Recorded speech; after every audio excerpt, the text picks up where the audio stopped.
दीदी दिखाई दे रहा है? हाँ दीदी दिखाई दे रहा है। जी दिखाई दे रहा है दीदी। जी जी, हम सभी लोग दर्शन करेंगे।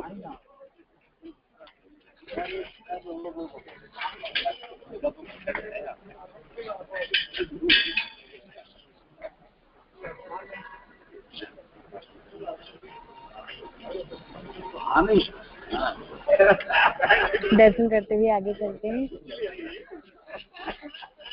आज का सचिंतन जानेंगे।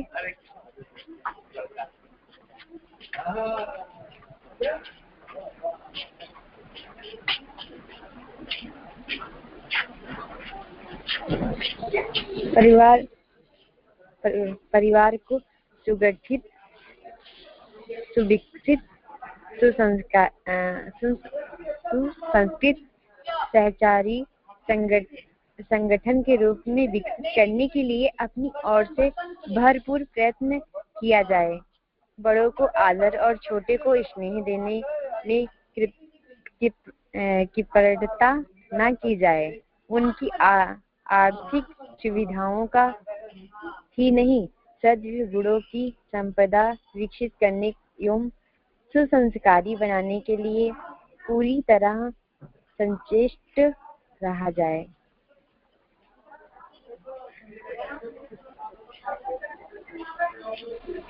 बहुत बहुत धन्यवाद प्राची बेटा। बहुत ही अच्छा हम लोगों को आज का सचिंतन प्राप्त हुआ, जिसमें परिवार को सुविकसित, सुगठित, सुसंस्कृत और सहचरी, मतलब कि अच्छे सुगठित हो, अच्छे से सब लोग आपस में मिलजुल के प्रेम से रहें, उनका विकास हो, परिवार का विकास हो, सुसंस्कृत हो। विकास में गुरुदेव बोलते हैं समाज में उनकी प्रतिष्ठा हो, समाज को भी वो अपना परिवार माने, तो आपस में मिलजुल के प्रेम से रहें। और सहचरी यानी सब लोग एक दूसरे के साथ चले। कभी भी किसी को, हम इसको अपने व्यवसाय परिवार को भी देखें तो हमारा जो परिवार है वो सुगठित हो, सुविकसित हो। सुगठित मतलब हम लोग सब लोग आपस में मिलजुल के प्रेम से रहें, एक दूसरे का मान दें, सम्मान दें, ये हम लोगों को ध्यान रखना चाहिए। सुसंस्कृत हो, हमारे अंदर अच्छे सद्विचार, चिंतन, चरित्र, व्यवहार हमारा उचित हो। एक दूसरे का साथ दें, जैसे अभी हम लोग कर रहे हैं 40 दिन का अनुष्ठान, हम लोगों ने उपासना का संकल्प लिया, तो एक दूसरे के साथ हम चल रहे हैं, ये बहुत बड़ी चीज है ना। तो सहचरी ये आज का महत्वपूर्ण सूत्र था हमारे लिए, हमारे परिवार के लिए, कि हम कैसे आगे बढ़ सकते हैं। और उसके लिए गुरुदेव ने यहाँ पर जीवन देवता की साधना आराधना वांग्मय से हमको बताया। चलिए सभी को बहुत बहुत प्रणाम। आगे का क्रम ले रहे हैं दीदी जी। जय गुरुदेव। पुनः सभी को प्रणाम। आगे आज अब हम लोग, अभी हमने सच्चिंतन के बारे में जाना गुरुदेव के, और अब हम आज का हमारा महत्वपूर्ण विषय, बुधवार के दिन हम महापुरुषों के जीवन चरित्र को पढ़ रहे हैं, और सोमवार, मंगलवार, गुरुवार, शुक्रवार हम अखंड दीपक विशेषांक, अखंड ज्योति विशेषांक 1988 की अखंड ज्योति पढ़ रहे हैं। तो दिसंबर माह में हम महापुरुष पढ़ेंगे, फिर आगे चल के हम जनवरी में पूरी अखंड ज्योति ही पढ़ के चलेंगे, ताकि हम उसे पूर्ण कर सके। आज हम लोग महामना मदन मोहन मालवीय जी, परम पूज्य गुरुदेव के जो लौकिक गुरु जिसको बोलना चाहिए, जब बनारस हिंदू यूनिवर्सिटी का शिलान्यास हो रहा था, तब उस समय परम पूज्य गुरुदेव को महामना मदन मोहन मालवीय जी ने ही दीक्षित किया था। उन्होंने ही परम पूज्य गुरुदेव को गायत्री मंत्र की दीक्षा दी और कहा था कि बेटा, ब्राह्मण की कामधेनु गायत्री है, तुम्हें ब्राह्मण बनना होगा। बस यही बीज उन्होंने परम पूज्य गुरुदेव के अंतःकरण में डाला था। और फिर परम पूज्य गुरुदेव के इस अंतःकरण में पड़े हुए बीज को, जो परम पूज्य गुरुदेव के पिताजी थे, वो महामना मदन मोहन मालवीय जी के दोस्त थे, सहपाठी थे, उन्होंने फिर उसमें खाद पानी डाला एक पिता के रूप में। गुरुदेव को बताया कि ब्राह्मण किसी, गुरुदेव की जिज्ञासा, गुरुदेव के अपने अंदर की अग्नि थी, वो थी उनकी जिज्ञासा। देखो कितना प्यारा कॉम्बिनेशन सृष्टि ने हम सबके लिए किया, कि महामना ने परम पूज्य गुरुदेव के अंतःकरण में वो बीज बोया। वो बोया क्यों? क्योंकि गुरुदेव के अंदर वो पात्रता थी, वो जिज्ञासा की अग्नि थी, उसमें बीज बोया, उस अग्नि से वो बीज फूटा और परम पूज्य गुरुदेव के पिताजी ने उसमें ज्ञान की पूरी बारिश करी, समझाया उन्हें गुरुदेव को कि क्या है ब्राह्मण और कैसे गायत्री कामधेनु है ब्राह्मण की, और कैसे परम पूज्य गुरुदेव को इस पर काम करना है, गायत्री पर ही काम करना है। ये बात महामना ने परम पूज्य गुरुदेव को बता दी थी। महामना के बारे में हम सब लोग आज जानेंगे। उनका जन्म दिवस 25 दिसंबर को आता है, और हम लोग चूंकि हमारे लिए अगर हम दादा गुरुदेव बोलते हैं तो दादा गुरुदेव हमारे लिए दो हो जाते हैं। महामना भी हमारे दादा गुरुदेव हैं, और हमारे दादा गुरुदेव सर्वेश्वरानंद जी महाराज जो कि हिमालय वासी हैं, वो सूक्ष्म शरीर में रहते हैं। उनसे परम पूज्य गुरुदेव भावनात्मक रूप से मिले उन्हें ही गुरुदेव वसंत पंचमी पे जो प्राकट्य हुआ था उनका दादा गुरुदेव का, उन्हें ही अपने आध्यात्मिक गुरु मानते। पर अगर हम देखें, हम समझने की कोशिश करें कि परम पूज्य गुरुदेव को हिमालय वासी दादा गुरुदेव ने क्यों दर्शन दिया, क्यों परम पूज्य गुरुदेव का चुनाव किया, तो उसमें गुरुदेव की वही निष्ठा थी जो महामना ने बोई थी। और इस प्रकार से आज हम महामना को जाने समझे, क्योंकि हम गायत्री परिवार के लोगों को और बनारस हिंदू यूनिवर्सिटी के जितने भी बच्चे हैं उन लोगों को भी, सबको, और जो लोग बनारस में रहते हैं उनको चाहिए कि महामना की ये जो पुस्तक है वो वहां पर बच्चे बच्चे तक पहुंचा दे, कि वो जाने तो महामना को कि कौन थे। तो आइए, जैसे कि हम लोगों ने रानी लक्ष्मीबाई के लिए प्लान किया था कि वो लोग आए उनके परिवार के, तो हम लोग क्या दें उनको गिफ्ट, तो हम परम पूज्य गुरुदेव की पुस्तक उनको गिफ्ट करें कि देखिए गुरुदेव ने बायोग्राफी लिखी है, और गुरुदेव की दृष्टिकोण से आप ये देखिएगा महारानी झांसी की रानी को, तो अलग दृष्टिकोण होता है। आज महामना को हम देखें तो हम अलग दृष्टिकोण से देखेंगे। हम सिर्फ परीक्षा देने के लिए पढ़ाई कर रहे हैं ऐसा नहीं है, हम जानने समझने के लिए पढ़ाई कर रहे हैं, और हमारी क्या भूमिका है इसमें, इसको भी हमें समझना। जब हम ये सोचेंगे समझेंगे कि महामना क्या थे और हमारा उनसे संबंध क्या है, हमारा भी तो कोई नाता है, हमारे दादा गुरुदेव हैं, तो हमारे से भी उनकी वही अपेक्षा होगी। पोते से तो और पोते पोतियों से तो और ज्यादा अपेक्षा होती है, कितना लाड़ प्यार मिलता है, वो तो ब्याज होता है। कहते हैं ना कि मेन मूलधन अलग और ब्याज अलग।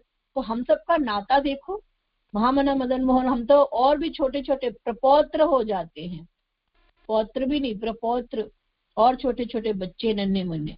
तो उन्होंने कितना त्याग किया, हमारे पूर्वजों ने कितना त्याग किया है देश के लिए, संस्कृति के लिए, उसको आज हम सब जाने समझे। प्रणाम करते हैं और आप लोगों से निवेदन करते हैं कि आइए अब हम स्वाध्याय का क्रम प्रारंभ करें। जय गुरुदेव, प्रणाम। बहुत बहुत धन्यवाद दीदी। आइए हम लोग चलेंगे अपने स्वाध्याय की तरफ। आज हमारा बुधवार, तो आज हम धर्म प्राण महामना पंडित मदन मोहन मालवीय जी के जीवन दर्शन को परम पूज्य गुरुदेव के दृष्टिकोण से जानेंगे। तो आइए सबसे पहले सुनीता दीदी आप अध्याय को शुरू करें। दीदी शुभी दीदी पढ़ना चाहती हैं तो उनको ले लेते हैं पहले। शुभी दीदी आप ले लीजिए, पहले स्टार्ट कर दीजिए। रंजना दीदी थोड़ा देखिएगा। जय गुरुदेव, प्रणाम सभी को, बहुत बहुत धन्यवाद दीदी। मैं शुरुआत करती हूँ। धर्म प्राण महामना पंडित मदन मोहन मालवीय जी। इलाहाबाद में चौक के निकट एक गली में एक बीमार कुत्ता पड़ा था। उसके चोट लगने से घाव हो गया था और उसमें कीड़े पड़कर उसे काटने लगे थे। इसकी पीड़ा से वह छटपटाता हुआ बुरी तरह चिल्ला रहा था। उसके करुण शब्द को सुनकर बहुत से राहगीर ठहर जाते थे, पर सिवाय तमाशा देखने के कोई और कुछ न करता था। बहुत हुआ तो कोई मौखिक सहानुभूति के 2-4 उद्गार प्रकट कर देता था। उसी समय एक 10-12 वर्ष की आयु का बालक स्कूल से घर जाता हुआ वहां आया और कुत्ते की पीड़ा को देखकर दयाद्र हो उठा। वह तुरंत थोड़ी दूर पर रहने वाले एक डॉक्टर के यहाँ पहुंचा और कुत्ते की पीड़ा का सब समाचार सुनाया। डॉक्टर भी सहृदय था। उसने बालक की सद्भावना देखकर बिना मूल्य कुछ दवा दे दी कि इससे घाव पर लगा दो। बालक कुत्ते के पास आया और उसके घाव पर दवा लगाने लगा। आरंभ में तेज दवा के कारण कुत्ते को अधिक पीड़ा हुई, तो वह गुर्राने और दांत दिखाने लगा। कई दर्शकों ने कहा, अरे बच्चे हट जाओ, वह तुमको काट लेगा, क्या पता यह पागल भी हो। पर वह बालक इस प्राणी दया के कार्य से विरत नहीं हुआ और कुछ परिश्रम करके उसने दवा लगा ही दी। बहुत बहुत साधारण सी बात है ये। शायद आए दिन हम अपने आसपास भी देखते होंगे कि कोई जानवर है जिसे चोट लगी हो और वास्तव में हम सब उसे देखते ही हैं, उसके लिए कुछ उसकी पीड़ा कम हो सके ऐसा कोई प्रयास नहीं करते। वैसे ही पंडित मदन मोहन मालवीय जी के बचपन का ये किस्सा यहाँ बताया जा रहा है, जिसमें वो 10-12 बरस के थे, स्कूल से वापस लौट रहे थे। एक कुत्ते को घाव हो गए थे जिसमें कीड़े थे और वो कीड़े उसे काट काट कर उसे अत्यंत पीड़ा दे रहे थे। सहृदय मालवीय जी डॉक्टर के पास पहुंचे, वहां से दवा लाए और बाकी लोगों ने कहा भी कि भाई कुत्ता पागल भी हो सकता है, काट भी सकता है, लेकिन उनके हृदय को ये सब मंजूर नहीं हुआ और उन्होंने उसे दवा कैसे भी करके लगा दी। तो ये उनकी सहृदयता को यहाँ पर प्रदर्शित करता है। इस बालक का नाम था मदन मोहन, जो आगे चलकर भारतवर्ष के एक महान नेता महामना मालवीय जी के नाम से प्रसिद्ध हुए। उस छोटी अवस्था में भी उनके हृदय में दीन दुखी और पीड़ित जनों के प्रति इतनी करुण भावना थी कि वे स्वयं के हानि लाभ अथवा कष्ट सहन की परवाह न करके उनकी सहायता के लिए तैयार हो जाते थे। जैसे जैसे वे बड़े होते गए उनकी यह सत्वृत्ति विकसित होती गई और वे समस्त देश को ही आत्मीय, ये जो उनकी बचपन की घटना थी, इसमें उनके जो सहृदयता थी उसमें धीरे धीरे वृद्धि होती गई कि भांति प्रेम करने लगे तथा उसके सभी निवासियों के अभावों तथा कष्टों को अनुभव करके उनकी सेवा में दत्तचित्त हो गए। उनमें इतनी प्रतिभा, इतनी योग्यता तथा साथ ही परिश्रमशीलता थी कि यदि वे अन्य लोगों की तरह खाने कमाने में लगे रहते तो निश्चय ही बहुत बड़ी संपदा के स्वामी हो जाते और राजाओं की तरह महलों में रहकर स्वर्गीय सुखों का उपभोग कर सकते थे। पर उन्होंने उस मार्ग को छोड़कर सार्वजनिक सेवा का ही मार्ग अपनाया और इसलिए आजन्म साधारण स्थिति में रहकर स्वयं अनेक प्रकार के अभाव सहन करते रहे। देश और समाज के लिए उनका यह त्याग और आत्म बलिदान इतना महान था कि जनता ने उनको स्वयं महामना की उपाधि दे डाली और स्वर्गवास हो जाने के पश्चात आज भी वे समस्त राष्ट्र के श्रद्धा भाजन तथा पूजनीय बने हुए हैं। यहाँ पर ये बात आगे दीदी तैयार रहेंगी अगले टॉपिक के लिए।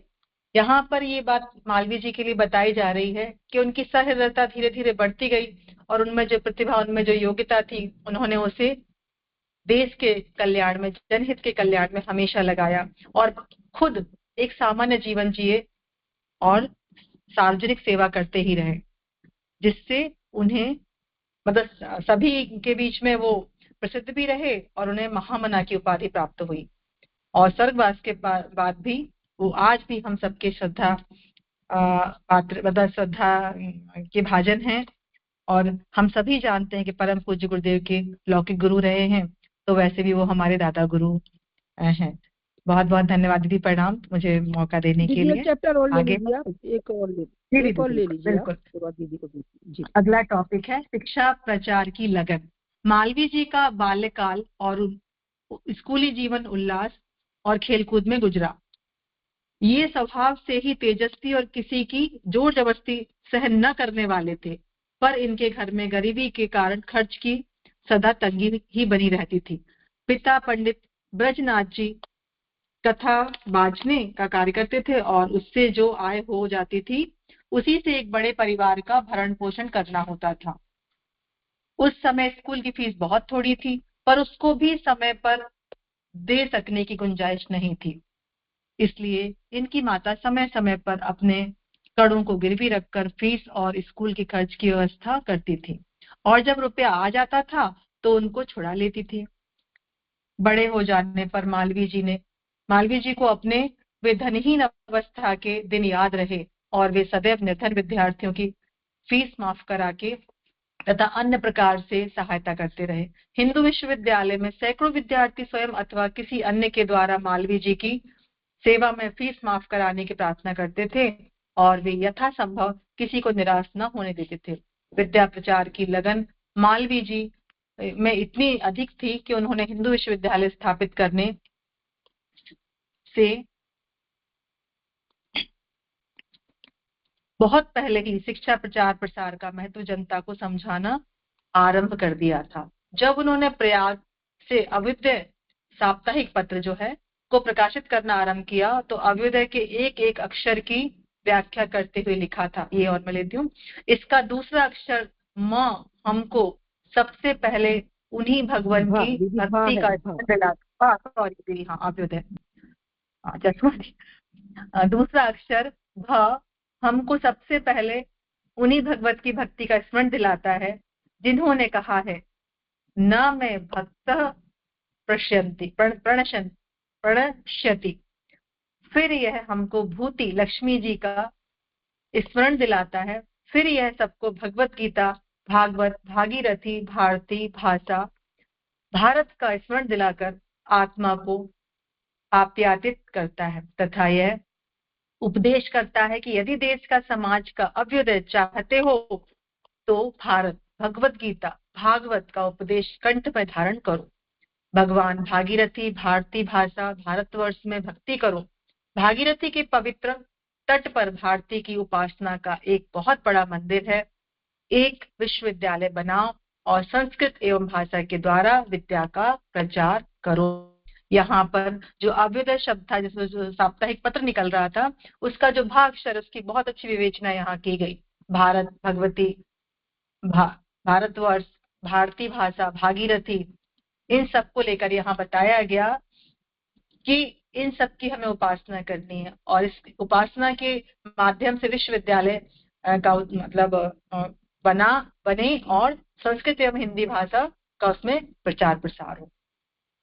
इसी प्रकार एक अन्य लेख में जो कुछ ही महीनों बाद लिखा गया था उन्होंने देशवासियों की शिक्षा के प्रति उदासीनता पर बहुत खेद प्रकट किया और कहा भारतवर्ष की दशा ऐसी सोचनीय हो गई है कि नीची जातियों में शिक्षा प्रसार के लिए क्या कहा जाए, उच्च जातियों में भी विद्या का अभाव है। यहाँ पर महामना मालवीय जी हर बार विद्या को ही अग्रसर करना चाहते थे।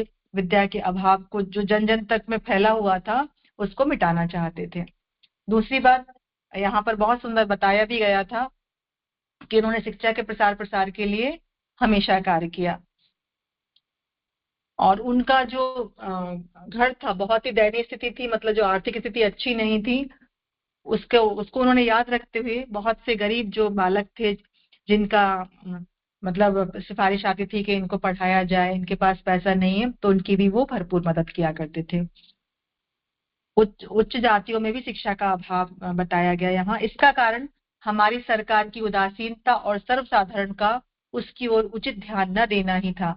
सरकार इस देश में शिक्षा प्रचार के लिए एक आना प्रति व्यक्ति के हिसाब से व्यय करती है। स्वयं इस देश के राजा महाराजा सेठ साहूकार धनी लोग जो अपना समय सुखपूर्वक व्यतीत करते हैं वे भी अपने देशवासियों की शिक्षा के लिए बहुत कम ध्यान देते हैं। भांति भांति के विषय भोग अथवा अपनी शान शौकत के लिए वे चाहे जितना धन फूंक दें परंतु अपनी संतान की शिक्षा के लिए भी आवश्यक धन खर्च करना उनको बहुत अखरता है। हम स्वीकार करते हैं कि सरकार हमारी शिक्षा के लिए बहुत कम व्यय करती है, पर क्या हम स्वयं अपनी शिक्षा का कुछ भी प्रबंध नहीं कर सकते? सरकार जब कोई नया टैक्स हमारे सिर पर मढ़ देती है तो यहाँ पर बोल रहे कि हम खुद उदासीन है शिक्षा के लिए। जब कोई नया टैक्स हमारे ऊपर मढ़ देती है हम चाहे प्रसन्नता से अथवा अप्रसन्नता से वह धन देते जरूर हैं। हम क्यों देते हैं? क्योंकि सरकार बहुत जबरदस्त है। इसी प्रकार यदि हम शिक्षा प्रचार के लिए अपने ऊपर टैक्स लगा लें और उसे नियमित रूप से शिक्षा प्रसार के कार्य में लगाते जाएं तो क्या शिक्षा क्षेत्र में हमारी उन्नति नहीं हो सकती? क्या हम लोग जो स्वतंत्रता के पक्षपाती हैं, स्वराज्य पाने की इच्छा रखते हैं, थोड़ा सा स्वार्थ त्याग करके देश में शिक्षा का प्रचार प्रसार बढ़ाने का साहस नहीं कर सकते? यहाँ यही बात बताई जा रही है कि सरकार जब हमारे ऊपर कोई लगान या टैक्स जबरदस्ती थोपती है तो हमें उसे पूरा करना ही पड़ता, चाहे हम उसके लिए खुशी से करें या दुखी मन से करें। वैसा ही क्यों ना हम शिक्षा के प्रचार प्रसार के लिए करें, थोड़ा सा धन व्यय करें, क्योंकि जितने राजा महाराजा वो भी शिक्षा के प्रति उदासीन थे, अपने बच्चों के लिए भी वो पर्याप्त शिक्षा का प्रबंध नहीं करते थे। तो जिस प्रकार से हम टैक्स देते हैं वैसे ही क्यों ना शिक्षा के प्रचार प्रसार में भी कुछ धन को व्यय किया जाए, यहाँ पर महामना जी कहते हैं।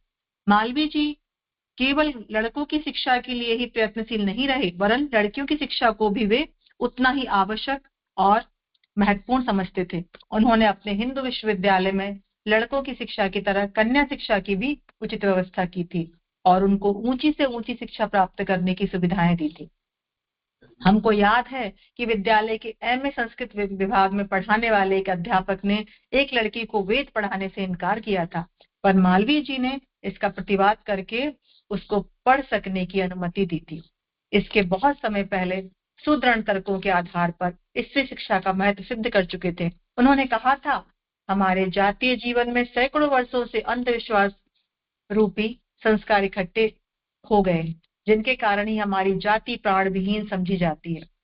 इन कुसंस्कारों को हटाने के लिए ब्रह्मचर्य और सच्चरित्र रूपी सैन्य हथियारों का उपयोग करना जातीय जीवन के उत्थान का एकमात्र मार्ग है। परंतु हमारे सच्चरित्र होना, ब्रह्मचारी बनना तथा अंधविश्वास का परित्याग करना तभी हो सकता है जब हम अपने स्त्री वर्ग का सुधार कर अपने अनुकूल बना लें। जब तक हम इस वर्ग को अपने साथ लेकर नहीं चलते, तब तक हम कभी जातीय जीवन की लहलहाती लता को देखकर आनंदित नहीं हो सकते, क्योंकि मनुष्य समाज का कल्याण अथवा अकल्याण, उच्च अथवा नीच होना स्त्रियों के ही हाथ में है। बाल्यावस्था से लेकर वृद्धावस्था तक पुरुष इन्हीं के हाथ की कठपुतली है। वे जिस प्रकार चाहे उसको चलाए, पुरुषों को सदा उनके अधीन रहना पड़ता है। ये वास्तविकता है कि जो पुरुष प्रधान समाज भले ही हम उसे कह लें, लेकिन इसकी धुरी स्त्री ही है। और जब तक स्त्रियों को पर्याप्त शिक्षा नहीं प्राप्त होगी, तब तक इस समाज का, इस देश का कल्याण होना संभव नहीं है। और ये परम पूज्य गुरुदेव भी कहते हैं, उन्होंने भी स्त्रियों के शिक्षा के प्रचार प्रसार के लिए बहुत सारे कार्य किए और स्त्रियों को आगे बढ़ाया। माता जी ने बहुत सारे ऐसे अभियान चलाए जिससे कि स्त्री को आत्म स्वावलंबी बनने का मौका मिला। यदि स्त्रियां पुरुषों के साथ रहकर उनके लाभ अथवा सुख की सहायक न हो, तो पुरुष कभी सुखी अथवा आनंदित नहीं रह सकते। पुरुषों की अवनति तथा उन्नति वास्तव में स्त्रियों के ही हाथ में है, परंतु ऐसा तभी हो सकता है जब उनको सब प्रकार की गूढ़ नीति समझने और यथा समय उसका उत्तम रूप से उपयोग करने के लिए उपयुक्त शिक्षा दी जाए। हमारा तात्पर्य शिक्षा से हृदय और मन की सारी शक्तियों का सम्यक रूप से विकास और उनकी पूर्ण पुष्टि से है। स्त्रियों को ईश्वर की दी हुई विपुल शक्ति को जीवन के उच्च आदर्श के सामने लाकर सुगठित करना और कर्मशील बनाना ही हमारा उद्देश्य है, और यही हमारे जातीय जीवन का मूल और कर्तव्य कर्म है। यहाँ महामना जी कहते हैं कि स्त्री को समुचित शिक्षा तो प्राप्त हो, लेकिन यथा समय उसका उत्तम उपयोग कर सके, ऐसा अवसर भी मिलना चाहिए। मालवीय जी को यद्यपि अनेक लोग पुरातनवादी कहते थे, पर स्त्री शिक्षा के संबंध में उन्होंने दकियानूसी लोगों की इस दलील को सर्वदा अग्राह्य कर दिया, मतलब मानने से इनकार कर दिया। यदि स्त्रियों को पुरुषों के समान शिक्षा मिलने लगेगी तो समाज में घोर विप्लव और घरों में महान अनर्थ पैदा हो जाएंगे। स्त्रियां घरों से निकलकर सभा समाज करती फिरेंगी। यह कार्य संतान पालन, ये किसने बोला? दकियानूसी अच्छा लोग जो दलील देते थे उन्होंने। स्त्रियां घरों से निकलकर सभा समाज करती फिरेंगी। गृह कार्य, संतान पालन, पति की सेवा और कुटुंबियों के आदर सत्कार की और उनका लक्ष्य बिल्कुल न रहेगा। इसका उत्तर देते हुए उन्होंने लिखा, हमें इस प्रकार के पाप का कोई कारण दिखलाई नहीं पड़ता। क्या कभी किसी ने यह भी सुना है कि विश्वविद्यालय में उच्च शिक्षा प्राप्त करके पुरुष धन पैदा करने, अपने परिवार का पालन पोषण करने अथवा गृह कर्तव्य साधन के अयोग्य हो गया हो? जिस शिक्षा द्वारा पुरुषों में मानसिक, नैतिक और आध्यात्मिक गुणों का प्रकाश होता है, जिसकी सहायता से जीवन उच्च हो जाता है, उसी शिक्षा को पाकर स्त्रियों के मन और हृदय उन्नत न होकर अधोगति की ओर आकर्षित होंगे। यह कैसे आश्चर्य की बात है। जो शिक्षा पुरुषों को प्रकाश की ओर ले जाए, वही स्त्रियों को अंधकार की ओर घसीट ले जाएगी। यह कहाँ का विचित्र न्याय है। यहाँ मालवीय जी ने अपना तर्क रखा जब लोगों ने उनसे कहा कि यदि स्त्रियां पढ़ने चली जाएंगी, घरों से बाहर निकलेंगी, सभाएं करती फिरेंगी, तो वे घर में काम नहीं कर पाएंगी, अपनी संतान का पालन पोषण ठीक से नहीं कर पाएंगी, अतिथियों का आदर सत्कार नहीं कर पाएंगी। तो उसमें ये कहते हैं कि ये कौन सा न्याय है, जब पुरुष क्या इन सारे कार्यचित होता है क्या? जब वो अपने कार्य सकुशल करता है तो स्त्रियां क्यों नहीं कर सकती? ये तर्क यहाँ दिया गया। शिक्षा के संबंध में मालवीय जी के विचार सदैव ही उदार रहे और वे अपने अंतिम समय तक हर तरह से विद्यार्थियों की सहायता करते रहे। हिंदू विश्वविद्यालय में उस समय हजारों विद्यार्थी शिक्षा प्राप्त करते थे। उनमें से कितने ही गरीब घरों के होते थे जो कठिनाइयों के बीच जैसे तैसे विद्याभ्यास को जारी रखते थे। मालवीय जी केवल शिक्षा और नियम संबंध त्रुटियों के हो जाने से ही उनकी सहायता नहीं करते थे, वरन उनके रहन सहन, खान पान और स्वास्थ्य आदि का भी ध्यान रखते थे। इस तरह की एक दो घटनाओं का जिक्र करते हुए लेखक ने बतलाया है। यहाँ पर उन घटनाओं को बताया जा रहा है जहां पर मदन मोहन मालवीय जी सारी बातों का ध्यान रखते थे। मालवीय जी का प्रतिदिन का यह नियम था कि वे नित्य कर्म से निवृत्त होकर कभी आचार्य ध्रुव जी के साथ और कभी अकेले ही किसी छात्रावास या कॉलेज में जाकर निरीक्षण करते थे। छात्रावास में विद्यार्थियों का सुख दुख पूछते थे। वे पूछते थे कि व्यायाम करते हो या नहीं, संध्या वंदन करते हो या नहीं, दूध पीते हो या नहीं, इत्यादि। एक दिन एक छात्रावास में जा रहे थे कि एक लड़का आता हुआ दिखलाई पड़ा।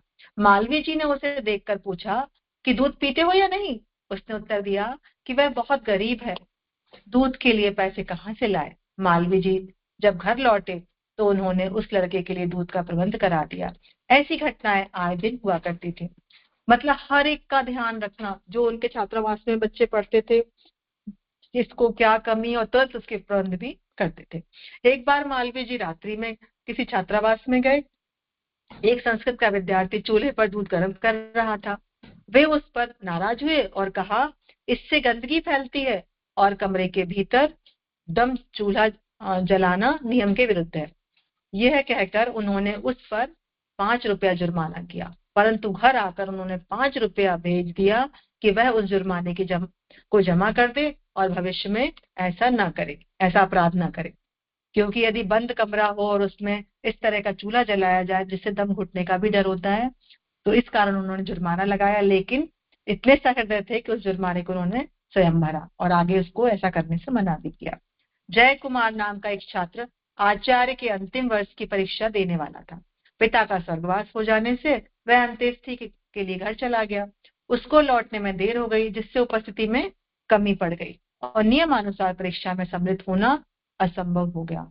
उसने मालवीय जी के सामने जाकर अपना प्रार्थना पत्र और एक श्लोक पढ़ा।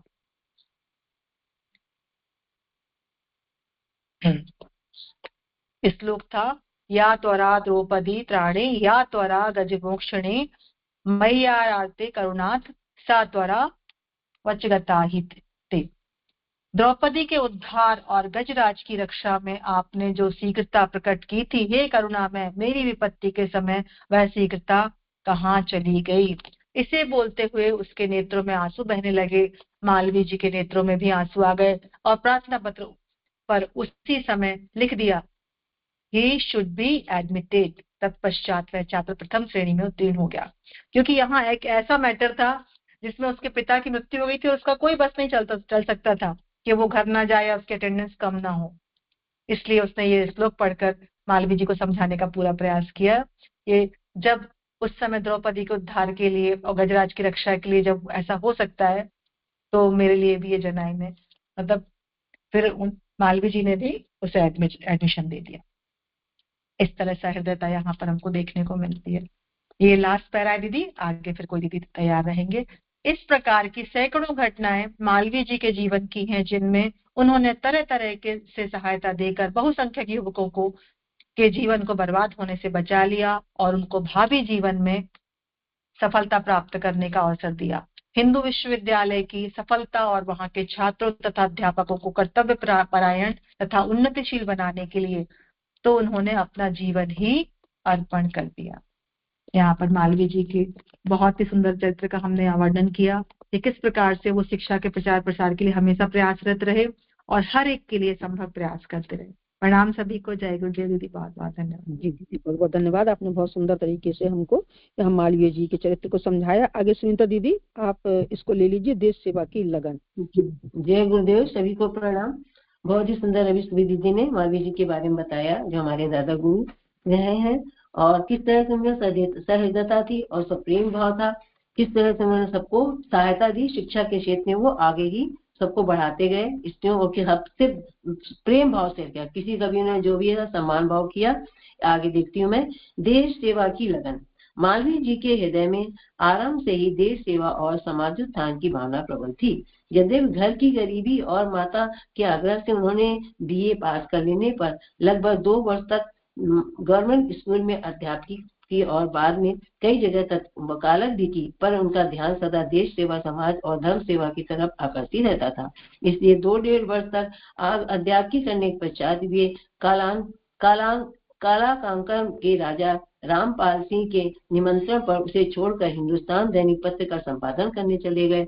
यद्यपि राजा साहब ने उनको 60 की जगह 200 वेतन दिया था, पर वे मुख्यतः इसी ख्याल से गए थे कि अखबार द्वारा वे अपने तीनों प्रकार के सेवा कार्यों को अधिक अच्छी तरह पूरा कर सकेंगे। मालवीय जी की जो मतलब बहुत गरीब थी, लेकिन गरीब माता का उन्होंने बीए पास किया और 2 वर्ष तक उन्होंने गवर्नमेंट स्कूल में अध्यापकी की, लेकिन वकालत भी की, और लेकिन उनका मन जो था वो हर समय समाज सेवा और देश सेवा भी, धर्म सेवा में लगा रहता था। इसलिए वो 1.5 वर्ष अध्यापकी करने के पश्चात वो कालाकांकर राजा रामपाल के निमंत्रण वहां चले गए। वहां को 60 रुपए की जगह उनको 200 रुपए मिलता था, कि वो इसलिए उन्होंने उसमें जब किया था कि अखबार के प्रचार से भी अपने समाज सेवा के कार्यों को में अच्छी तरह से अपने जो तीनों कार्यों को वो पूरा कर सकेंगे। मालवीय जी ने 250 वर्ष तक हिंदुस्तान का संपादन बड़े उत्साह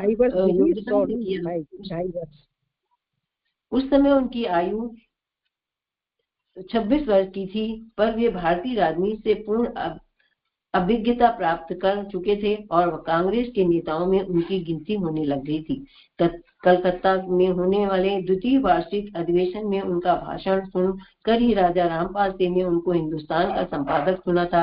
हिंदुस्तान के लेख बड़े तथ्यपूर्ण और प्रभावशाली होते थे, उनके कारण थोड़े समय में उसका नाम देश भर में फैल गया। वह हिंदी का पहला दैनिक था जिसका नाम देश विदेशों तक फैला और जिसने राजनीति तथा साहित्य क्षेत्र में कुछ कहने लायक काम कर दिखाया।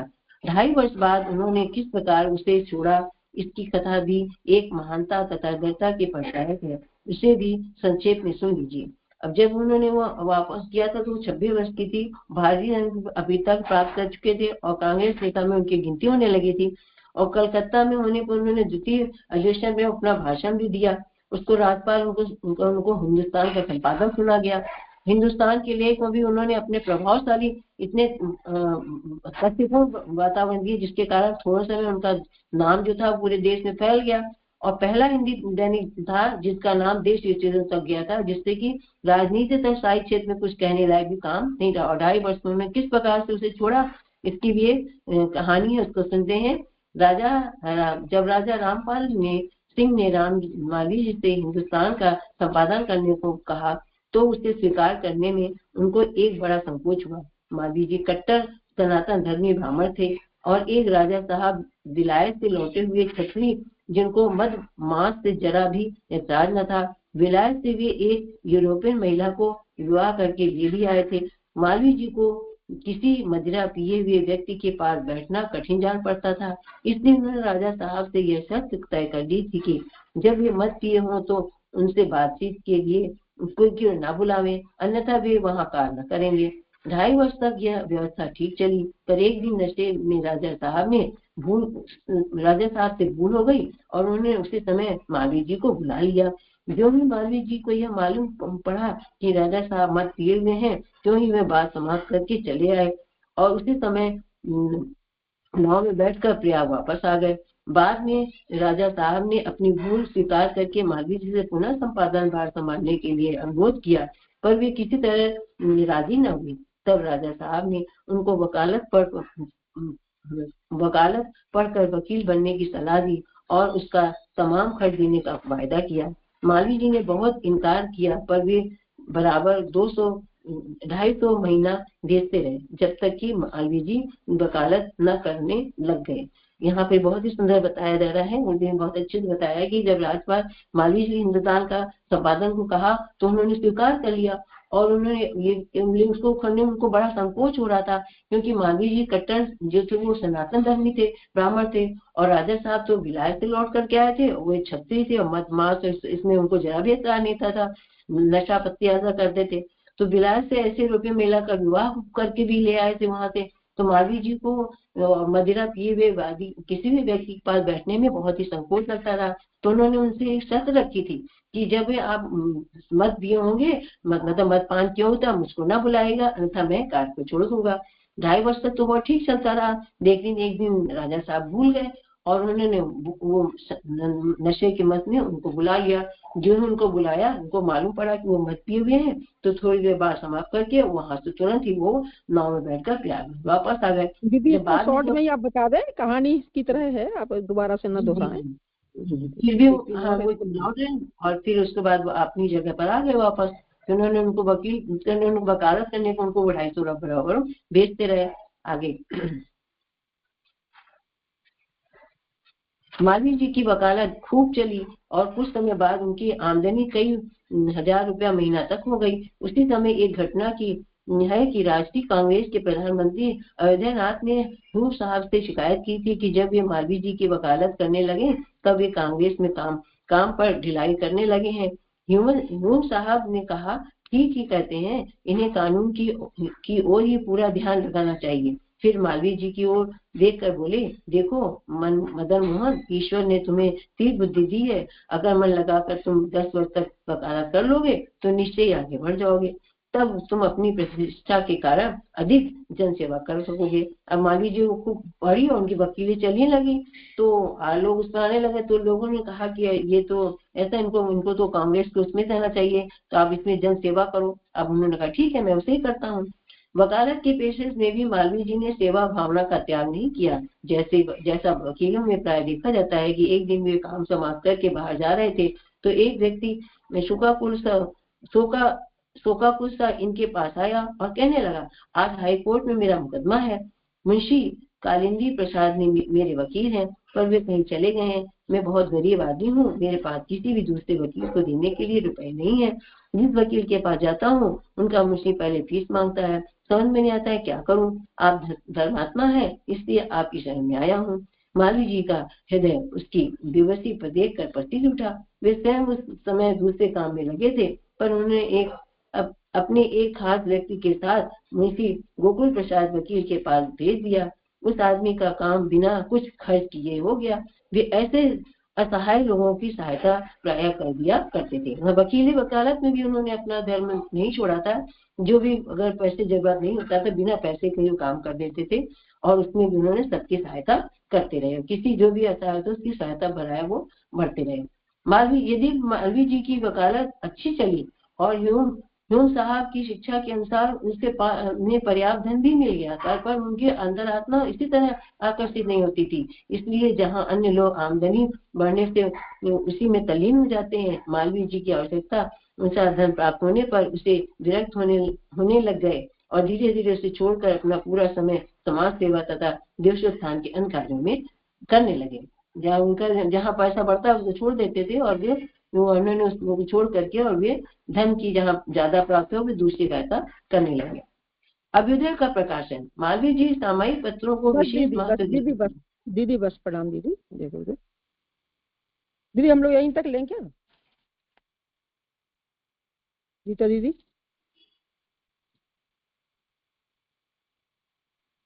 एक पेज हम लोग और ले सकते हैं, तो चलिए हम इसको ले लेते हैं।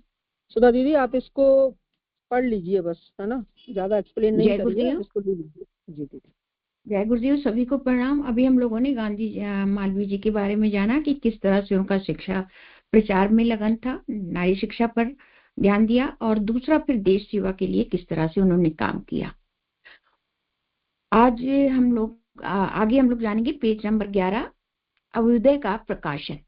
एक पत्रिका थी अभ्युदय, मालवीय जी सामाजिक पत्रों को विशेष महत्व देते थे, क्योंकि उस जमाने में समाज सेवा तथा देश सेवा का प्रमुख माध्यम वे ही थे। हिंदू उत्थान का कार्य बंद कर देने के बाद वे इलाहाबाद से निकलने वाले इंडियन ओपिनियन पत्र के कार्य में सहयोग देने लगे थे। उसके लेख भी बड़े जोरदार हुआ करते थे। ये मालवीय जी का ध्यान अपना एक निजी पत्र हिंदी में प्रकाशित करने की तरफ लगा था, जिसके द्वारा वे जनसाधारण के निकट संपर्क में बने रहे। अभ्युदय के प्रथम अंक में उसका उद्देश्य बतलाते हुए उन्होंने लिखा। इस प्रकार उन्होंने सामाजिक पत्रों को बहुत महत्व दिया, लेकिन उनका मेन उद्देश्य था अभ्युदय से जुड़ना। और फिर अभ्युदय के प्रथम अंक में उन्होंने, अब हम लोगों ने पहले भी जाना था कि अभ्युदय का उद्देश्य बतलाते हुए वो आगे लिखते हैं। क्या लिखते हैं? अभ्युदय का अर्थ है सब ओर से उदय, ऊपर उठना। देश के अभ्युदय का अर्थ है देश का, अर्थात देश के निवासियों का सब ओर से उदय। स्थायी सुख, संपत्ति और प्रभाव उसी के परिणाम होते हैं। सुख धन से होता है, मन धर्म से, सदाचार विद्या और बुद्धि से प्राप्त होता है। विद्या और बुद्धि धर्म के आवश्यक अंग है। मनु भगवान के समय से सभी तत्वदर्शी इस विषय में एक मत है।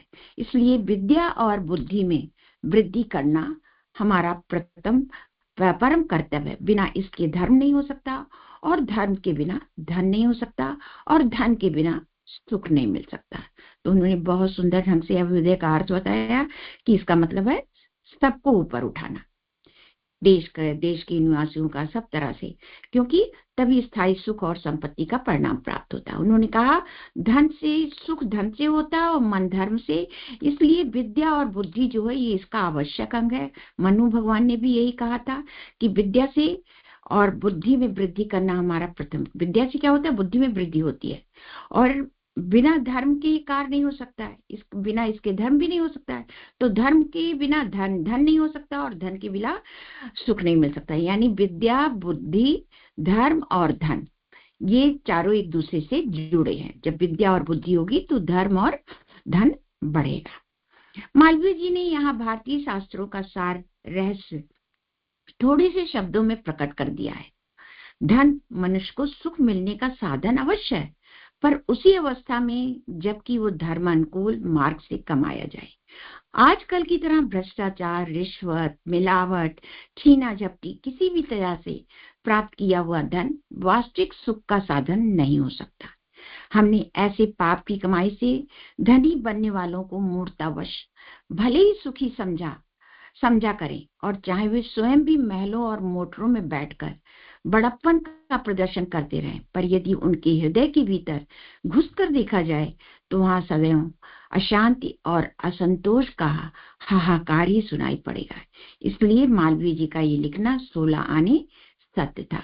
यहाँ पर मालवीय जी फिर बता रहे हैं कि भारतीय शास्त्रों का सार ही यही है कि धन से क्या होता है? केवल टेम्परेरी सुख मिलता है, और पर उसी अवस्था में जब हम धर्म के मार्ग पर चलते हैं तो उससे स्थायी सुख प्राप्त होता है, क्योंकि धन आदमी कमाने के लिए तरह तरह की गलत काम करता है, जिससे आज हो रहा है।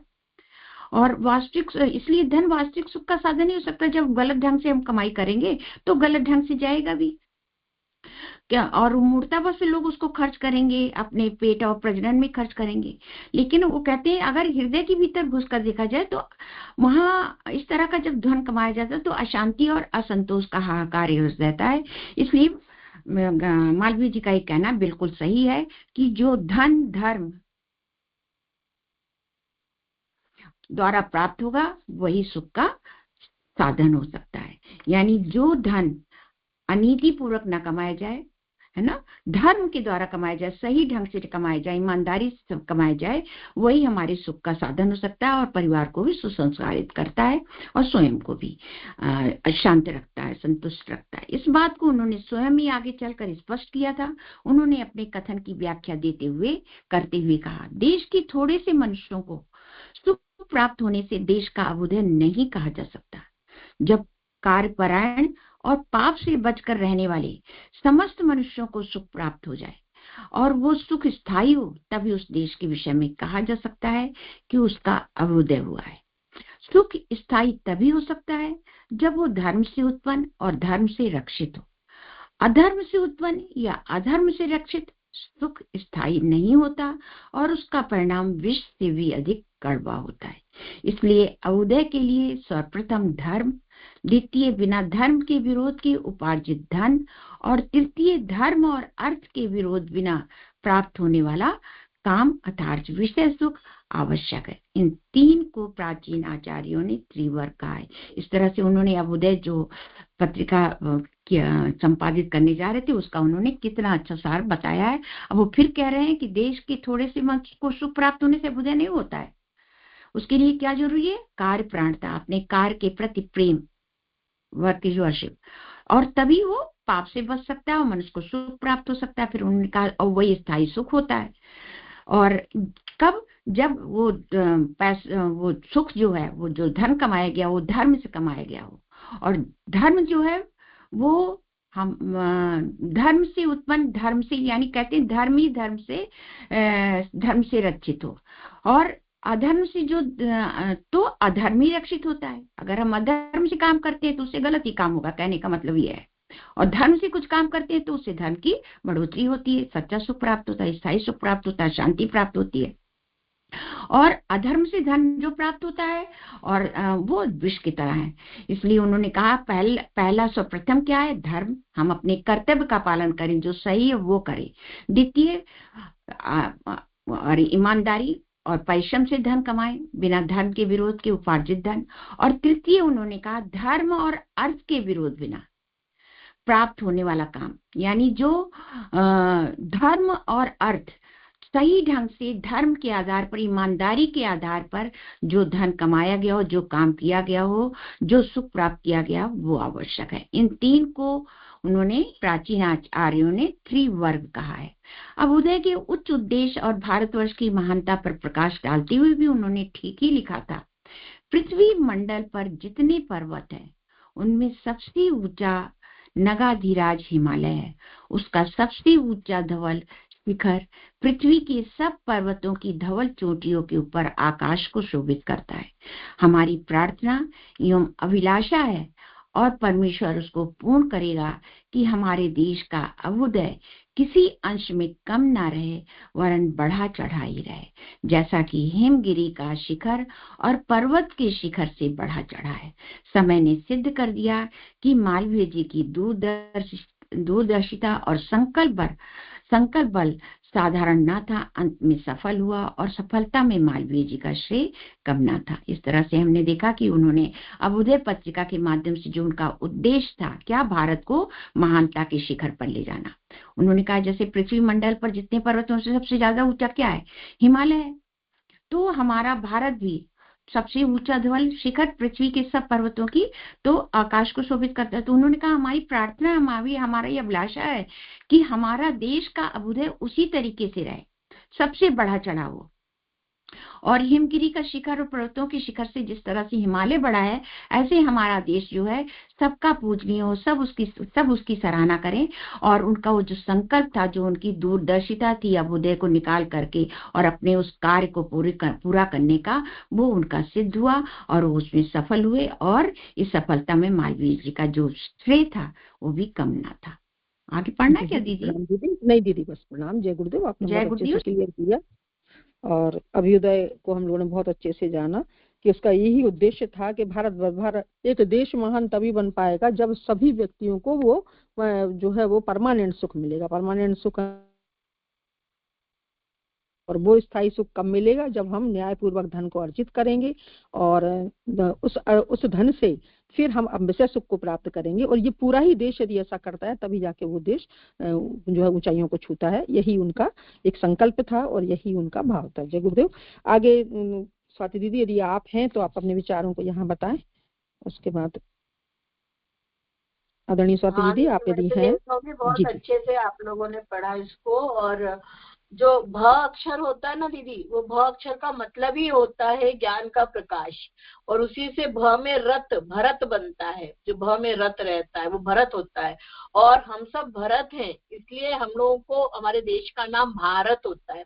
जैसे वसुदेव के पुत्र जो होते हैं वो वासुदेव होते हैं, तो ऐसे हम सब भरत के पुत्र हैं, इसलिए हम लोग भारतीय हैं।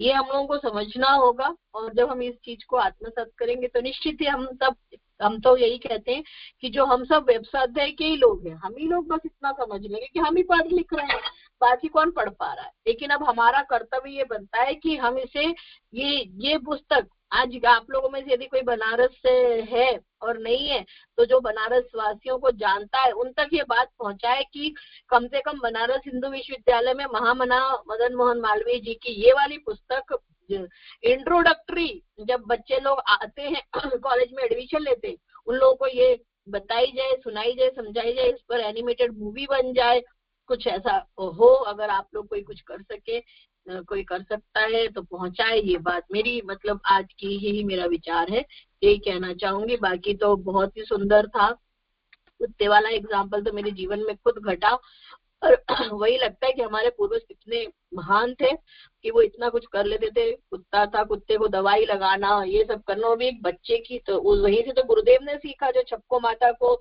करा, उन्होंने उनकी सेवा करी और हमने भी वहीं से सीखा और आज हम कर पा रहे गांव में। वरना हमको कहाँ मिलता ये भोजन, आत्मा का भोजन मिला है, इसलिए हमारा शरीर भी इतना काम कर पा रहा है। इतनी हृदयता, इतनी करुणा, तो करुणा तो पैदा होती है लेकिन हम कर नहीं पाते। कई बार हम डरते हैं, कई बार संकोच करते हैं, कई बार हमारे पास समझ नहीं होती है। लेकिन जिस दिन ये हम महापुरुषों का जो स्वाध्याय पढ़ते हैं उससे हमको प्रेरणा मिलती है। जब वो कर सकते थे तो हमें भी करना चाहिए, हम कर सकते हैं, ये प्रेरणा मिलती है, बहुत बड़ी बात है। ठीक है दीदी, जय गुरुदेव, प्रणाम। जी दीदी, प्रणाम दीदी, बहुत बहुत धन्यवाद आपका। आगे तृप्ति दीदी आप या प्रतिभा दीदी, रीता दीदी, आप लोग अपने विचार देना चाहें तो शॉर्ट में दे दें। और आगे प्रतिभा दीदी आप देख लीजिए विचारों के क्रम में, और भी लोग टच कर लें। जी दीदी, बिल्कुल। हम मदन मोहन मालवीय जी के ही जो कहते हैं कि उनकी बुनियाद पे ही हमारे गुरुदेव आगे बढ़े और हम सब लोग उसी कार्य को पूरा करने के लिए प्रतिज्ञारत हैं। और बिल्कुल ये उनका जो संकल्प था, जो उन्होंने नींव रखी, उसी इमारत पे आज पूरा का पूरा चल रहा है ये गायत्री परिवार। और हम सब भी कोई कम नहीं है, इतने लोग ही यदि ज्ञान को सही रूप में प्राप्त करके और जन जन तक पहुंच रहे हैं तो भी बहुत बड़ी मतलब है। और जैसे कि दीदी ने बताया, स्वाति दीदी जैसे हमारा मार्गदर्शन करती रहती है, तो ये कार्य बिल्कुल होके ही रहेगा, ही हो ही रहा है। तो आइए विचार बस कम ही शब्दों में, थोड़ा सा समय को ध्यान रखते हुए आप सभी लोग अपने विचार देंगे। आगे मैं बढ़ाती हूँ। जी रमना दीदी।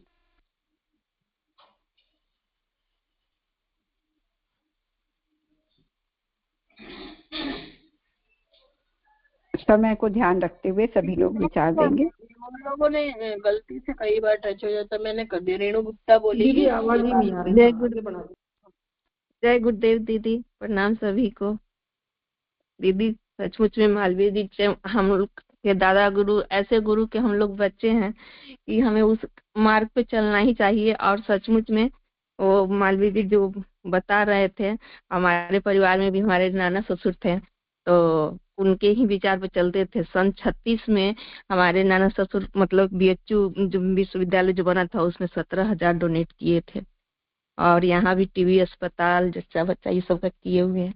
तो मतलब कि ये चीज उन लोग के जब महापुरुषों के जीवन में पढ़ते हैं, हम लोग जानते हैं, तो सचमुच में बहुत ये होता है कि हाँ हमें भी क्या करना है। और भावना तो जिसका, जैसे मालवीय जी का था कि बचपन में ही उनके रग रग में सेवा भाव भरा हुआ था, करना था, तभी तो वो इतने आगे बढ़ सके।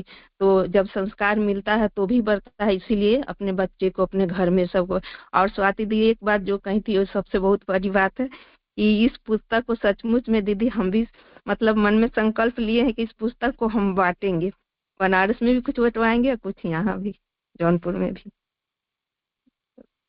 एक मतलब देख के मालवीय जी के जीवन के बारे में जानते तो बहुत कुछ है सब कोई, लेकिन सब कोई नहीं भी जानते हैं, इसलिए गुरुदेव के माध्यम से फैलाना चाहिए। जब हम लोग सामूहिक स्वाध्याय करते हैं तो नए नए संकल्प मन में आते हैं, और दीदी हमारी स्वाति दीदी हैं, उनके माध्यम से हम लोगों के मन में और संकल्प से तो हम लोग को बहुत, दीदी का कितना मैंने बारंबार प्रणाम करते हैं दीदी के। जब से कोरोना काल से दीदी ने हम लोग को स्वाध्याय से जोड़ा तो हम लोग का कुछ जीवन ही बदल गया है दी, सचमुच में बहुत बदल गया है। जय गुरुदेव दी, सभी को प्रणाम। जी आगे हमारे और कोई विचार देना चाहते हो तो वो सिर्फ सरोज दीदी आप आ जाएं, अपने विचार दें और आगे नीता गुप्ता दीदी के। धन्यवाद दीदी, सभी को प्रणाम। आज का हम पढ़ रहे थे हमारे गुरुदेव के प्रथम गुरु पंडित मदन मोहन मालवीय जी को। वास्तव में जैसे गुरु होते हैं शिष्य भी वैसे ही बनते हैं और हमें भी अपने गुरु जैसा बनना चाहिए। जैसे कि हमारे गुरुदेव ने जो गुरुदेव से मालवीय जी से संस्कार लिए थे, उन्होंने कुत्ते का इलाज पढ़ाया, अभी दीदी पढ़ रही थी, इलाज कराया, इतनी छोटी उम्र में वो डरे नहीं। इस प्रकार से हमारे पूज्य गुरुदेव ने छब्बोवाई का किया। तो हमें भी जहाँ कहीं हम बस्तियों में जाएं तो दीन दुखियों को अगर हमें कोई ऐसा मिलता है तो अपने गुरुदेव के बताए हुए रास्ते पर चलकर हमें भी वो सेवा करनी चाहिए, तभी हम सच्चे अर्थों में उनके शिष्य कहला सकते हैं। मुट्ठी फंड का संस्कार भी गुरुदेव ने पंडित मदन मोहन मालवीय जी से ही पाया था कि जैसे गुरु होते हैं वैसे ही चेला होते हैं। तो हम सबको अपने गुरु का अनुसरण अवश्य करना चाहिए।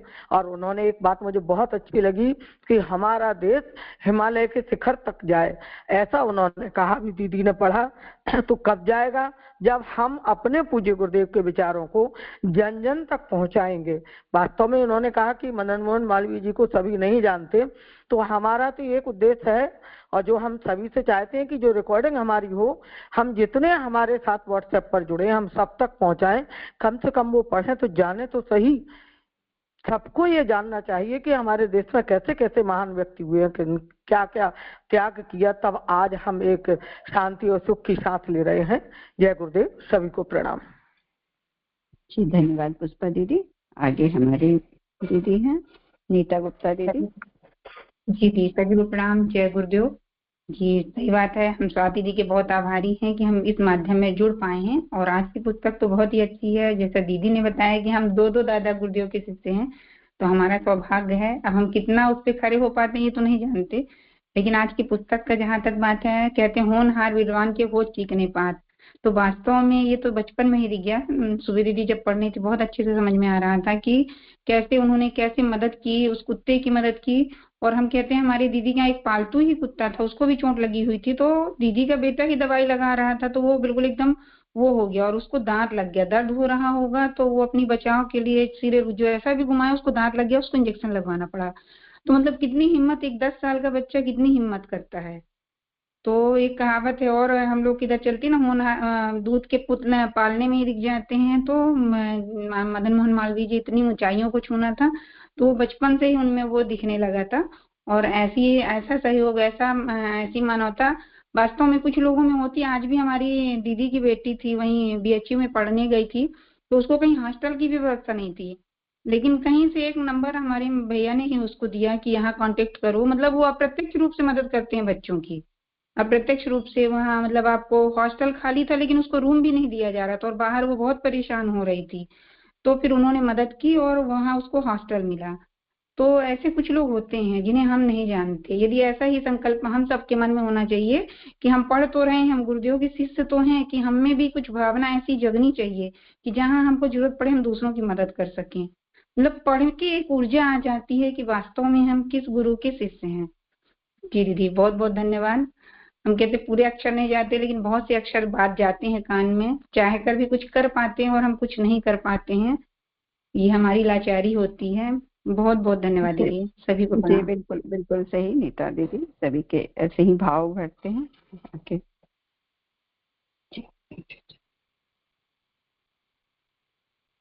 जी ऋचा श्रेष्ठी दीदी,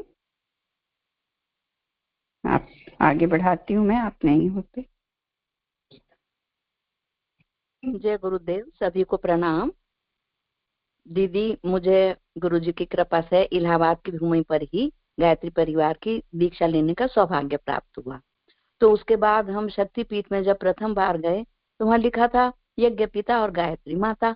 तो हमने सोचा हमारे पिता माता तो नहीं है, तो हम इन्हें ही पिता माता मान लेते हैं। फिर दीदी छोटा सा महिला मंडल बनाकर गुरुदेव की कृपा से हमें इलाहाबाद में बहुत ही कार्य करने को मिला। और यह भी हमें सौभाग्य मिला कि मालवीय परिवार के जो लोग आज रहते हैं इलाहाबाद में, वहाँ हमने दीप यज्ञ किया। तो उनकी विंडो से मुझे दीदी यमुना जी दिखाई दे रही थी।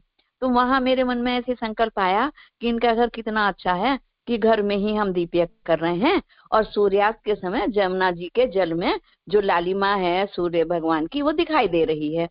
दीदी आपको विश्वास नहीं होगा, उन्हीं के घर के पास गुरुजी ने हमें भी एक छोटा सा निवास स्थान दिया और वहां पर काफी प्रोग्राम हुए हैं। और उसके बाद जब हमने वो घर टेनेंट को दिया तो उन्होंने क्या बोला कि माता जी आपके ड्राइंग रूम की दीवारों पर गायत्री मंत्र छपा हुआ लिखा हुआ दिखाई दे रहा है। तो ये किसकी कृपा है दीदी? और मैंने मालवीय जी का जीवन परिचय बहुत ही ध्यान से सुना तो वहां उनके परिवार की बहुएं कह रही थी कि हमारे बाबूजी इतने सीधे थे कि एक बार कड़वी लौकी बन गई शाम के भोजन में और सबसे पहले बाबूजी को ही परोसा जाता था। तो उन्होंने चुपचाप खाना खा लिया। अब जब परिवार के और सदस्य भोजन करने बैठे तो उन्होंने कहा अरे लौकी तो कड़वी है, लौकी तो कड़वी है। क्या बाबूजी ने खा लिया? कुछ भी नहीं बोला। तो उस उदाहरण से मैंने भी एक शिक्षा ली है दीदी कि कभी भी मैं भी, आज हमारी बहुएं हैं, घर में सब लोग हैं, भोजन बनाती हैं, कभी कड़वी लौकी भी होती है, कभी नमक नहीं होता, मैं कुछ नहीं कहती।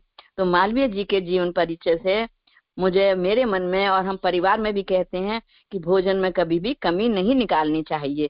दीदी मेरे जीवन का ये प्रत्यक्ष उदाहरण है जो उनके परिवार वालों ने ही हमें बताया। ये मुझे परम सौभाग्य मिला और आज उन्हीं की कृपा से वो मकान सेल आउट हो गया है और गुरुग्राम में गुरु जी की कृपा से निवास स्थान मिल गया है और पुनः मैंने उसी उत्साह से वहाँ प्रोग्राम शुरू कर दिए। जय गुरुदेव, सभी को प्रणाम। जी धन्यवाद दीदी। सरोज दीदी आप देख लीजिए आगे का क्रम। अनुपमा दीदी आप विचार देंगे और सत्संकल्प भी लेंगे। धन्यवाद दीदी, बहुत सुंदर आज का स्वाध्याय रहा। मालवीय जी की जीवन से प्रेरणा मिली। वाकई में कितनी अच्छी बात है कि जब जैसे ही जो चैप्टर आज का स्वाध्याय शुरू हुआ तो स्वाति दीदी मालवीय जी का परिचय दे रही थी, जब बता रही थी उनके विषय में, तो मेरे मन में ये बात चल ही रही थी। दादा गुरु को हम हमेशा याद करते हैं जो दीपक की लौ में, अखंड लौ में दिखाई दिए थे, लेकिन ये भी तो अपने दादा गुरु हुए, गुरु जी के गुरु जी। तो बस इतना ही कहना था और स्वाति दीदी के मुख से वो शब्द निकले ना, मन इतना और एकदम से पता नहीं कैसा लगा कि कैसे एक दूसरे तक ये बात पहुंच जाती है। मन के भाव स्वाति दीदी के मुख से उद्गार रूप में उनके निकले, वाकई बहुत अच्छा लगा आज का। और उनके जीवन से प्रेरणा भी मिलती है कि वही उन्होंने कैसे एक जानवर को और इस तरह से रक्षा करी, कितना उनका हृदय द्रवित होता था और कन्याओं के लिए, महिलाओं के लिए, निर्धन छात्रों के लिए उन्होंने किस तरह से आगे बढ़ करके अपने स्वयं के खर्चे से या अपने स्वयं से पूंजी से धन निकाल करके उनके लिए उनकी व्यवस्थाएं जुटाएं। बहुत ही प्रेरणाप्रद उनका जीवन। हम सब प्रेरणा लें और आगे बढ़ें। जय गुरुदेव दीदी, प्रणाम। आइए दीदी अनुपमा दीदी, आप अपने विचार देते हुए संकल्प पाठ लीजिए और परिजन आ जाएं आहुतियों के क्रम के लिए। जय गुरुदेव, सभी दीदी को प्रणाम।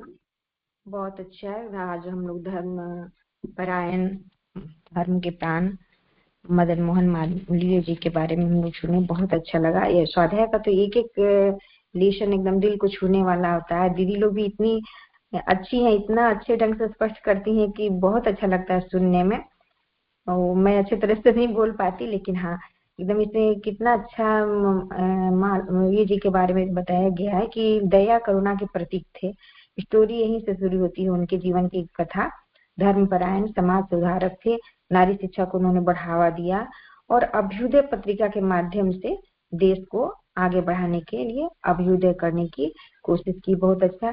स्वाति दीदी एक जगह बोल रही थी कि हम लोग भी अपने जीवन में कई बार ऐसा देखते हैं, जैसे जीव जंतुओं को कहीं कोई कष्ट हो रहा है, कोई परेशानी या कोई ऐसे मन में विचार उठता है कि हाँ हम चल के आगे बढ़ के कुछ कर दे से, लेकिन पता नहीं थोड़ा संकोच जैसा हो जाता है। लगता है कि हाँ लोग बोलेंगे कि बहुत महान बनने की कोशिश कर रही है, कुछ इस तरह का मन में फिर हम लोग संकोच बस रह जाते हैं, वहां तक पहुंच नहीं पाते हैं। अंदर से विचार उठते हैं पर वो कर नहीं पाते हैं। ये करने की इच्छा और कर लेना भी बहुत बड़ी बात है।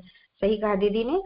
और एक बात और, एक दीदी ने बताया इलाहाबाद में ही जैसे कि वो है, तो संजोग बस मैं भी इलाहाबाद में हूँ और एक मालवीय जी के घर में ही हूँ।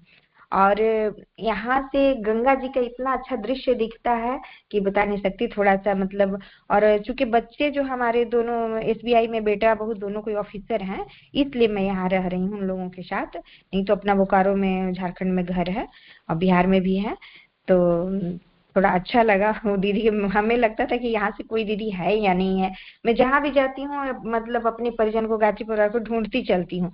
पर यहाँ से मैं शक्तिपीठ गई, लेकिन वैसा कुछ माने वैसा हम लोग को उतना मिल नहीं पाया, कोई महिला मंडल से मिल नहीं पाई मैं। एक दीदी मिली थी तो बोली अच्छा अच्छा चलूंगी मैं, लेकिन फिर उतना कुछ हो नहीं पाया। दीदी आप अपना सत्संकल्प बोलिए दीदी, ये सत्संकल्प का टाइम है, आप बोलिए जी दी। तो हम लोग सत्संकल्प लेते हैं आगे। इसमें है अनीति से प्राप्त सफलता की अपेक्षा नीति पर चलते हुए असफलता को सिरोधार्य करेंगे। अगर किसी परेशानी वश या कुछ भी, अगर हम ऐसा नहीं हमें सोचना चाहिए कि चलो थोड़ा सा अनीति करके अगर हम आगे बढ़ जाते हैं, सफलता प्राप्त कर लेते हैं, तो गुरुदेव ने इस चीज को मना किया है। या हमारे सामाजिक नियमों की मर्यादाओं के विरुद्ध है। हमें नीति पर ही चलना चाहिए। और अगर असफलता भी आए तो उसको खुशी खुशी स्वीकार करना चाहिए। यही हमारे आज का सत्संकल्प है। एक बार मैं इसे फिर से दोहराती हूँ। अनीति से प्राप्त सफलता की अपेक्षा नीति पर चलते हुए असफलता को सिरोधार करेंगे। जय गुरुदेव। सभी दीदी को प्रणाम। जी अनुपम दीदी, बहुत ही सुंदर आज का सत्संकल्प। आइए आहुति क्रम में चल आगे बढ़ते हैं। जी वंदना दीदी, आप गायत्री महामंत्र और महामृत्युंजय मंत्र के माध्यम से आहुतियों का क्रम शुरू करिए।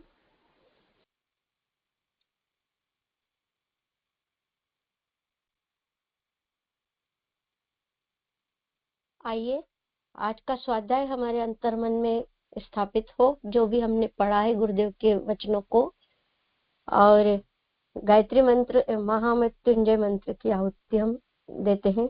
क्योंकि मेरे ओम भूर्भुवः स्वः तत्सवितुर्वरेण्यं भर्गो देवस्य धीमहि धियो यो नः प्रचोदयात्। स्वाहा।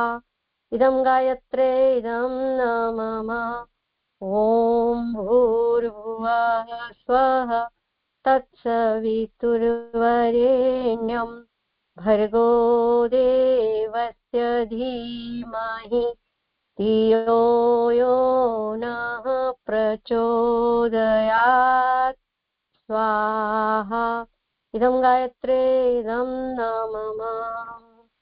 महामृत्युंजय मंत्र आहुति जिन लोगों का जन्मदिन है उनके लिए, जिनका स्वास्थ्य खराब है उनके लिए, और जो अस्वस्थ है उन परिजनों के लिए हम सब महामृत्युंजय मंत्र की आहुति देंगे। मेरी बड़ी बहन उर्मिला जोशी दीदी अस्वस्थ है, मैं उनके लिए भाव बना रही हूँ।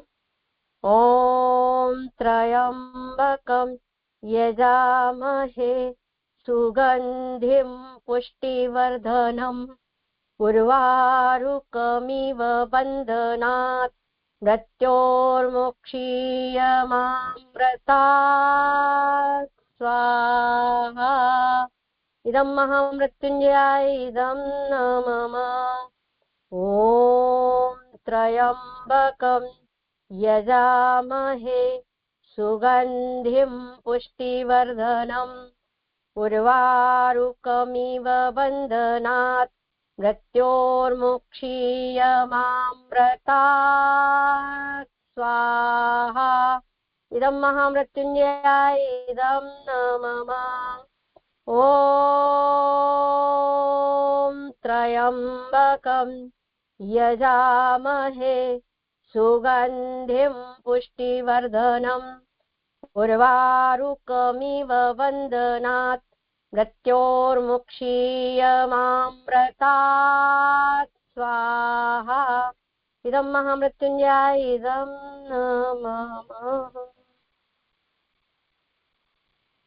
दिवंगत आत्मानां शांत्यर्थम आहुति, वे परिजन जिन्होंने स्थूल शरीर छोड़ दिया है उनकी आत्मा की शांति एवं सद्गति की प्रार्थना करते हुए भावपूर्ण आहुति। ओम शन्नो मित्र शंवरुण शन्नो भवत् वरेमा शन्न इंद्रो बृहस्पतिः शन्नो विष्णुरुक्रमः स्वाहा। इदं दिवंगतात्मानां शान्त्यर्थम् इदं न मम।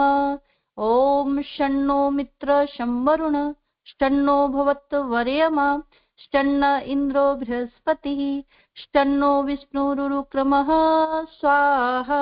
इदं दिवंगतात्मानां शान्त्यर्थम् इदं न मम। ओम शन्नो मित्र शंवरुण शन्नो भवत् वरेमा शन्न इंद्रो बृहस्पतिः शन्नो विष्णुरुक्रमः स्वाहा। इदं दिवंगतात्मानां शान्त्यर्थम् इदं न मम। पर्यावरण संशोधनार्थम् आहुति। ओम पृथिव्यै स्वाहा स्वाहा। ओम अंतरिक्षाय स्वाहा स्वाहा। ओम सूर्याय स्वाहा स्वाहा। ओम चंद्राय स्वाहा स्वाहा। ओम नक्षत्रेभ्यः स्वाहा स्वाहा। ओम अद्भ्यः स्वाहा स्वाहा। ओम औषधिभ्यः स्वाहा स्वाहा। ओम वनस्पतिभ्यः स्वाहा स्वाहा। ओम चराचरेभ्यः स्वाहा स्वाहा। ओम सरीसृपेभ्यः स्वाहा स्वाहा। इदं पर्यावरण पुष्ट्यर्थम् इदं न मम।